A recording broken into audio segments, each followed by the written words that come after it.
বাংলাদেশে আওয়ামী লীগের একটি বি টিম এই মুহূর্তে কাজ করছে। দাড়ি রেখে, টুপি রেখে, জুব্বা পরে, আলেম সেজে, বিভিন্ন নামে বেনামে।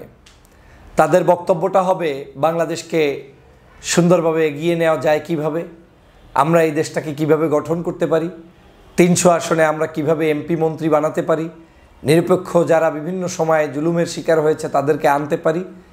এই একটা রয়ের মাস্টার প্ল্যানের মধ্যে কিছু মানুষদেরকে কৌশলে ঢুকিয়ে দিয়ে আজকের এই বাংলাদেশে যে জাতীয় ঐক্য, সেই ঐক্যটাকে বিনষ্ট করার জন্য একটি গ্রুপ উঠে পড়ে লেগেছে।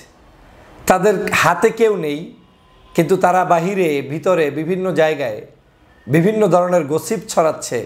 আমাদের কাছে ৬০০ পীর, আমাদের কাছে ৬০০ আলেম, আমাদের কাছে বড় বড় ইসলামিক স্কলার, আমাদের কাছে এই লোক আছে, এগুলো বলে জনমনে বিভ্রান্ত তৈরি করে একটি গ্রুপ তৈরি করার চেষ্টা করছে। কেন তারা এই গ্রুপটি তৈরি করছে? সেটা হচ্ছে পার্শ্ববর্তী দেশ জানে যে বাংলাদেশের মানুষ দুটি ধারায় বিভক্ত। একটি ডানপন্থী ইসলামী মূল্যবোধে বিশ্বাসী গ্রুপ, আরেকটি এই মুহূর্তে আওয়ামী লীগ হারিয়ে যাওয়ার পরে এই ডানপন্থীর মধ্যেই জাতীয়তাবাদী মূল্যবোধের বিশ্বাসী গ্রুপ। একটা সময়ে এই জাতীয়তাবাদী মূল্যবোধ এবং ইসলামী মূল্যবোধের শক্তি একত্রিত ছিল, কিন্তু দীর্ঘদিন পর্যন্ত ১৬ বছর পরে সেই একত্রিত থাকার জায়গাটা পার্শ্ববর্তী দেশের পরিকল্পনাই ভেস্তে দেওয়া হয়েছে, ভেঙে দেওয়া হয়েছে। সে লম্বা ইতিহাস। ২০১৩ সালে প্রথম ভাঙার চেষ্টা করা হয়েছে। এদেশে যাতে ইসলামী মূল্যবোধ, জাতীয়তাবাদী মূল্যবোধের শক্তি একত্রে থাকতে না পারে। যদি তারা একত্রে থাকে তাহলে তো এই দেশে যা ইচ্ছা তাই করা সম্ভব না। তাই ঐক্য বিনষ্ট করার কাজটা তারা প্রথম করেছে এবং তারা এখানে 100% সফল হয়েছে। যেটা প্রথম ১-২ বছরে সফল হয় নাই, সেটা শেখ হাসিনার ১৬ বছরের প্রচেষ্টায় এখন এদেশের জাতীয়তাবাদী ইসলামী মূল্যবোধের শক্তি আলাদাই আছে। বিএনপির জায়গায় আছে, জামাতের জায়গায় আছে, অন্যান্য ইসলামিক দলগুলো যার যার তরিকায় দিনাতিপাত করছে, কাজ করে যাচ্ছে এবং এটাই তাদের পরিকল্পনায় হয়েছে। এই দেশে একত্রে থাকুক, শক্তিশালী হোক, সেটা তারা চায় নাই, কিন্তু উপায় নেই। এখন যেহেতু ভিন্ন জায়গায় ভিন্নভাবে কাজ করছে, এখন তাদের আবার মাথা খারাপ হয়ে গিয়েছে। তারা দেখছে যে আওয়ামী লীগ বাংলাদেশ থেকে পালিয়ে গিয়েছে, তাহলে আওয়ামী লীগই আদর্শ অনুকরণ করে এই দেশে শক্তিশালী কেউ হতে পারবে না। সে কারণে আওয়ামী বিরোধী শক্তিগুলো যাতে ঐক্যবদ্ধ হতে না পারে, সে জায়গায় এখন নতুন করে তারা ষড়যন্ত্র শুরু করেছে। সেই ষড়যন্ত্রটাই হচ্ছে এমন যে আপনি যখন দেখছেন যে পাশের বাড়িতে বিশাল একটি আয়োজন চলছে, এই আয়োজনটাকে আপনি যদি দেশপ্রেমিক হন, ভালো মানুষ হন, তাহলে সবার আগে তার সহযোগিতা করে তার আয়োজনটাকে আপনি সম্পন্ন করে দিবেন। কিন্তু যখন আপনি তাকে আয়োজনে সাহায্য না করে আপনি পাশে আরেকটা ডোঙ্গা নিয়ে বসে গেলেন, আরেকটা কিছু এখানে করার চেষ্টা করলেন এবং সেখানে আপনি ভিন্ন ভিন্ন জায়গা থেকে ওই সকল মানুষদেরকেই টেনে হিঁচড়ে এখানে ঢুকিয়ে তারপরে নতুন একটা শেপ দেওয়ার চেষ্টা করলেন এবং আপনি মুখে আবার বললেন এটাও যে আমাদের বিভিন্ন জায়গায় যারা নিপীড়িত, নির্যাতিত, মানে পদ পদবি বঞ্চিত, হ্যাঁ, সে হয়তো ইসলামী দল করেছে, দলের ভালো কোনো পদ পায় নাই, আর একটা কিছু করেছে, ভালো কিছু পায় নাই, এই যে হতাশাগ্রস্ত মানুষগুলো, তাদেরকে অ্যাকোমোডেট করে একটা শক্তি অর্জন করতে চায় কেউ কেউ।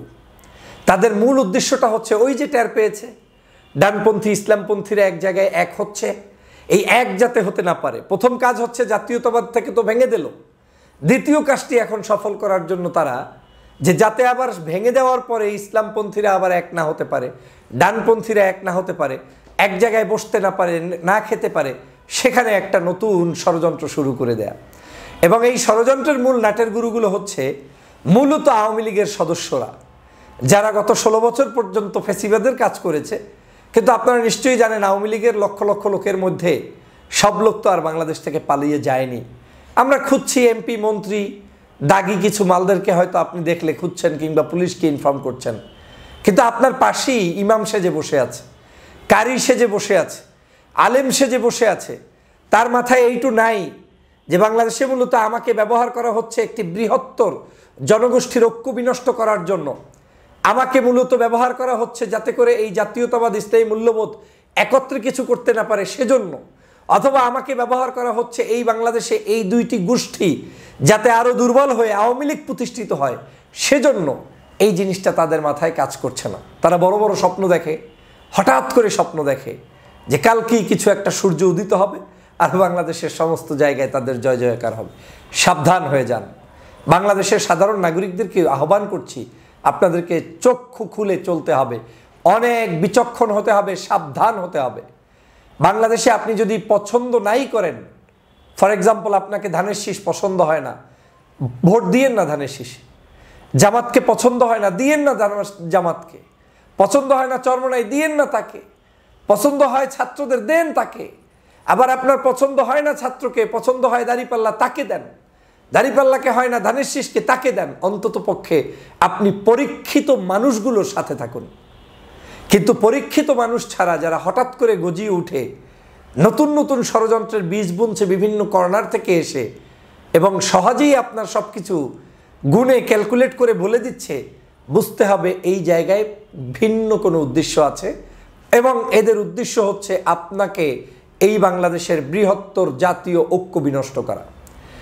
আমি চাই এই বাংলাদেশের নাগরিকরা আগামী নির্বাচনে স্বাধীন মতো মত প্রকাশ করুক, যে কাউকে ভোট দেখ, যাদেরকে অন্তত আমরা চিনি, যারা এই দেশের রাজনৈতিকভাবে সুপ্রতিষ্ঠিত। কিন্তু আমরা এমন কাউকে দেখতে চাই না যেই মানুষগুলোর ব্যাপারে আমাদের কোনো জ্ঞানই নাই, ধারণাই নাই, এবং সেই মানুষগুলো আপনাকে ঐক্য বিনষ্ট করে, আপনাকে উইক করে দিচ্ছে, দুর্বল করে দিচ্ছে, বিতর্কিত করে ফেলছে। আপনার দরবারের নাম ব্যবহার করে মানুষকে বলছে আমাকে সাথে অমুকে আছে, আপনার নাম ব্যবহার করে আর এক জায়গায় গিয়ে বলছে আমাদের সাথে 500 অমুক দরবার আছে। এই যে মিথ্যাচার করে করে, আমি তো সমগ্র বাংলাদেশের কম বেশি হকপন্থী ইসলামপন্থী মানুষদের সাথে ওঠা বসা আছে, হলফ করে বলতে পারি তারা বিচক্ষণ, তারা দেশকে নিয়ে ভাবে। কিন্তু দেশকে নিয়ে যারা ভাবে তাদেরকেও বিভ্রান্ত করার জন্য একটি গোষ্ঠী ইতিমধ্যেই মাঠে নেমে পড়েছে, এবং তারা সেই কাজটি করছে। আমি স্পষ্টভাবে আপনাদেরকে সতর্ক, ভবিষ্যতে প্রয়োজন হলে আরও করব, কিন্তু এখনই আমি আপনাদেরকে যে উদাত্ত আহ্বান জানাই, সহজে কোনো কিছু খেতে যাবেন না, জিহ্বা পুড়ে যাবে। সহজে কোনো কিছু পেতে যাবেন না, জিহ্বা পুড়ে যাবে। সহজে রাজনীতিতে এস্টাবলিশড হওয়ার চিন্তা করবেন না, ধ্বংস হয়ে যাবেন। রাজনীতি একটি লম্বা সময়, আদর্শ নিয়ে, চিন্তা নিয়ে, দেশ নিয়ে, দেশের মানুষের চিন্তা চেতনাকে নিয়ে আপনি এগোতে পারলে আপনি সফল হবেন। এদেশে যারা ধর্মীয় মূল্যবোধকে ধ্বংস করতে চায়, ইসলামী মূল্যবোধকে দুর্বল করতে চায়, তারাই মূলত ছন্দ সেজে নতুন কৌশলে আপনাকে এটা সেটা বুঝিয়ে আপনাকে ঐক্য বিনষ্ট করার জন্য দূরে ঠেলে রাখবে। কোনো অন্যায় আমার নাই, তারপরেও বলবে না কিছু না কিছু অন্যায় আছে। এই বাংলাদেশের এই হচ্ছে অবস্থা। এইরকম একটি অবস্থা সৃষ্টির হাত থেকে, পায়তারা থেকে যদি দেশবাসীকে রক্ষা করতে চান, সবার আগে আপনি আপনার মুরব্বীর পরামর্শ গ্রহণ করুন। আপনার দল যার করেন সেই দলের প্রতি আপনি আকৃষ্ট থাকুন। এবং আমি কেন এই কথাগুলো বলছি, আমার কাছে সন্দেহ হচ্ছে আগামী কিছুদিনের মধ্যে এমনভাবে ষড়যন্ত্রের ডানাপানা শুরু হবে, এর মূল উদ্দেশ্যটাই হচ্ছে আপনি যাতে ইউনাইটেড হতে না পারেন, ঐক্যবদ্ধ হতে না পারেন। এই ঐক্য বিনষ্টকারী সকল ষড়যন্ত্রবাজ, ফেতনাবাজ, সে দাড়ি লাগিয়ে আসুক, টুপি লাগিয়ে আসুক, তাবলিগ সেজে আসুক, পীর সেজে আসুক, আর কোনো রাজনৈতিক সংগঠনের নেতা সেজে আসুক, সাবধান থাকবেন। ডাইরেক্ট আপনার মন চায় জামাত করেন, করেন, চরমোনাই করেন, করেন, বিএনপি করেন, করেন, বা অন্য আরও যাদেরকে দেখেছেন, বুঝছেন, চোখের সামনে স্পষ্ট, সেই মানুষদেরকে আপনি সমর্থন করেন, আমার আপত্তি নাই। কিংবা সেই মানুষগুলোকে ঐক্যবদ্ধ করিয়ে দেন, আমার আপত্তি নাই। জাতীয় ইস্যুতে তাদেরকে বসার ব্যবস্থা করে দেন, আমার আপত্তি নাই। কিন্তু এর বাহিরে গিয়ে গোপনে গোপনে ঘুজুর ঘুজুর করে এ কর্নারে ও কর্নারে, পিছন থেকে সামনে থেকে গোপনে গোপনে তালিকা করা, মানুষ ডাকা, ভিন্ন চরিত্র জাতির কাছে উপস্থাপন করা থেকে সাবধান হয়ে যান। না হয় সময় আপনাদের মুখোশ উন্মোচন করে দিবে। দেশ ক্ষতিগ্রস্ত হোক সেরকম কোনো কার্যক্রম কেউ যদি করে, তাদেরকে আমরা একেবারে শেষ করে দিব। আমরা এই বাংলাদেশের ঐক্য বিনষ্ট হতে দিব না। এই দেশের ধর্মীয় অনুশাসন, সামাজিক মূল্যবোধ, রাজনৈতিক কৃষ্টি কালচার, ভারতীয় আধিপত্যবাদ মুক্ত, আওয়ামী লীগ মুক্ত, সকল দোসরদের মুক্তভাবেই আমরা রাখবো ইনশাআল্লাহ। অতএব এখন কারা কি করছে আমরা জানি। এরা সব আওয়ামী লীগের বি টিম, সি টিম, এদের প্রত্যেকের নাম তালিকাভুক্ত করা হবে এবং এদেরকেই জাতির কাছে নতুন করে উন্মুক্ত করবো ইনশাআল্লাহ। অতএব সাবধান হয়ে যান।